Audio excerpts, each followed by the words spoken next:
This is a direct relationship of connecting the dots. Yes. As you are on this tour and you're going to go on down and do some at the research library down there in Fort Lauderdale, which was a direct link from the legislature to include the city of, in the county of Broward County. But this is a very historic moment for y'all, this trip. I hope you don't take it for granted, especially the young people in the room here, because some of the nameless and faceless of people made it possible for us to be here today. We won't even know their names. All they knew was that it would be one day a better future for some people. And so they made those sacrifices. And so today you're going to see a film that will bring tears to your eyes. Because we get upset because somebody says something about our friend. And you ditched me and all that. But what they had to go through. Right.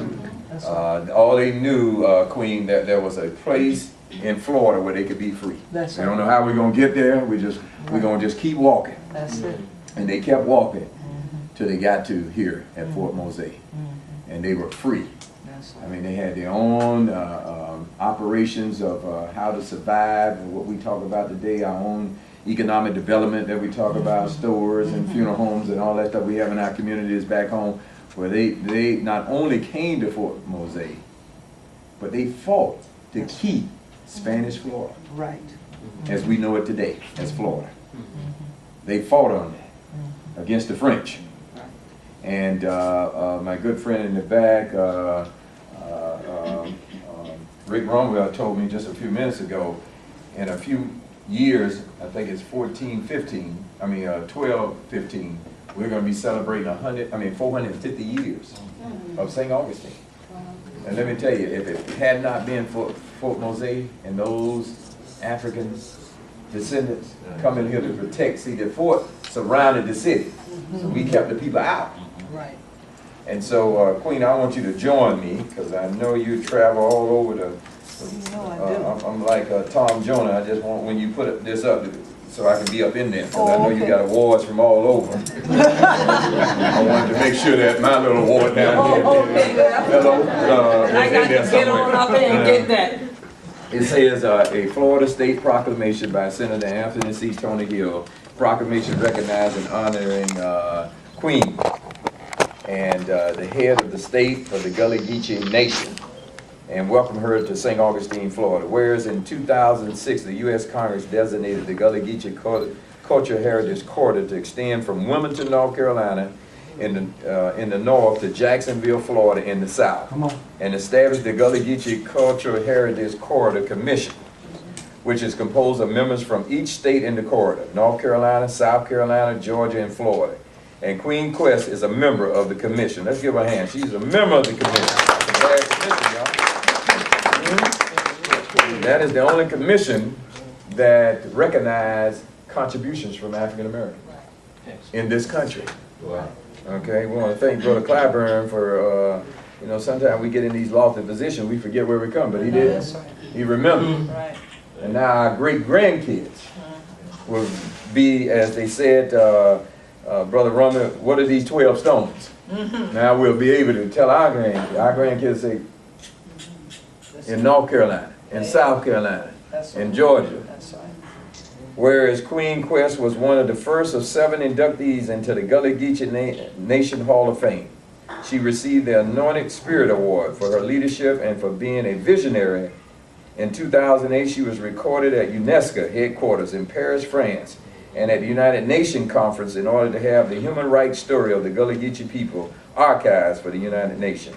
In 2009, she was invited by the Office of the High Commission of the United Nations to come and present before the newly found Minority Forum as a representative of the Gullah Geechee Nation and the International Human Rights Association for the American Minorities, which is an NGO in consultation and status with the United Nations. Queen Quet is a director member and for the International Commission on Human Rights. She represents these bodies and the Gullah Geechee Nation and the United Nations Forum on Minority Rights. Whereas Queen Quet has won countless awards for being a woman of distinction for her scholarship, writing, artistic presentation, activist, culture, and continuation of environmental preservation. Her accolades include the United States Jefferson Award for Community Service, the Jean Laney Folk Heritage Award for the Gullah Advocacy for the state of South Carolina, the inaugural Hotel Award, the inaugural Vina Belch. We know her. She was a stalwart there, not only in Fernandina, but all over Florida. They recognize her as a conservation award. Numerous Women of Distinction Award and the National Black Her Story Award, and several Queen Quet Day proclamations in various states. She received the Preserving Our Place in History Lifetime Achievement Award from South Carolina African American Heritage Commission. The General Assembly in South Carolina also honored Queen Quet with a Resolution 1453 for the work that she has done on behalf of her home state and the Gullah Geechee people locally, nationally, and internationally. Whereas St. Augustine has a Gullah Geechee heritage, and we hope and trust that the Commission will study our history and seriously consider extending the corridor to include St. Augustine. Now, what you're going to see here on this film, you can't help but include Fort Mosé in that corridor. I don't even know how we got left out, but as Paul said, we're going to leave those things behind. We're going to press forward, right? So I, Anthony C. Tony Hill, State Senate District 1, recognize and honor and welcome Queen Quet and the Gullah Geechee Nation International Music and Movement Festival 2010 to St. Augustine and to Senate District 1. So I want to present that to you.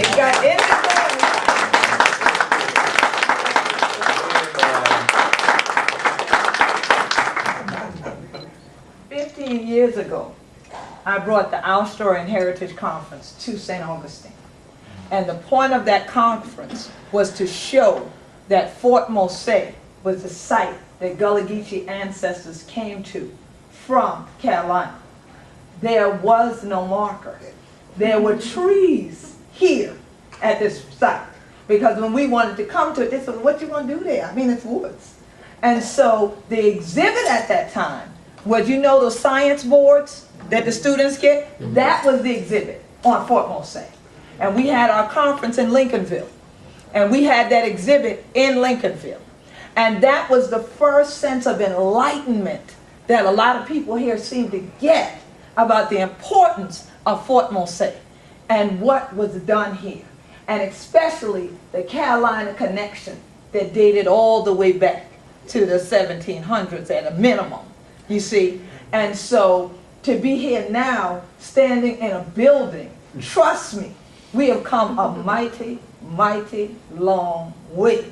And so I'm so glad to hear that Senator Hill is personally matching $500,000 that's granted from the state to make sure that state-of-the-art exhibit is up the next time we come through. And so we can cut the ribbon together, because this is a long journey, but it's a journey back home. So I just thank you all for the work that you're doing here every day, because for so long, folks didn't think there was any work really to do. I mean, we tell the story of Spanish Florida, that's all, right? But not the story of Afro-Spanish Florida, all right, and indigenous Spanish Florida.